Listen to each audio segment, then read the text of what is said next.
Le principal responsable reste donc Martynenko. Lui se voit d'abord comme un miraculé.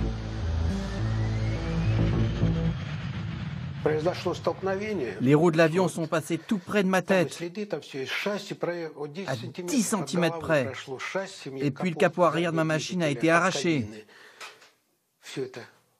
Et puis l'aile de l'avion qui a écrasé la cheminée d'éjection de la neige. La cabine a été complètement déformée. Le moteur s'est arrêté tout de suite. Sur le coup, je ne comprenais rien à ce qu'il se passait. J'ai essayé d'ouvrir la portière, mais c'était bloqué. L'avion s'est retourné avant de retomber. À l'écouter, on peine à croire que cet ouvrier sans histoire, à la veille de la retraite, ait pu prendre part à une quelconque machination ou à un complot terroriste. Qu'est-ce que vous pensez de la théorie selon laquelle vous auriez participé à un complot, à un assassinat déguisé en accident? On m'a posé 1000 fois la question. Le FSB m'a même fait passer au détecteur de mensonges. Mais moi, je sais bien que je suis né ici,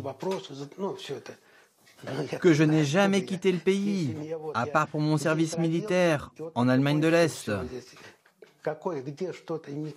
Les enquêteurs ont perquisitionné, fouillé ma maison, regardé mes photos, épluché mes relevés de compte en banque, mais il n'y avait rien à trouver. J'avais juste un compte sur lequel arrive ma paye, et aussi un vieux livret d'épargne, avec 600 roubles dessus. Et c'est tout. Est-ce que le nom de Christophe de Margerie, ça vous disait quelque chose avant ce soir-là? Non, jusque-là, je n'en avais jamais entendu parler. Seulement après la catastrophe, quand on a évoqué les victimes, c'est à ce moment-là que j'ai su. Quand je vais à l'église, j'allume des cierges. Je me souviens de tout ça maintenant.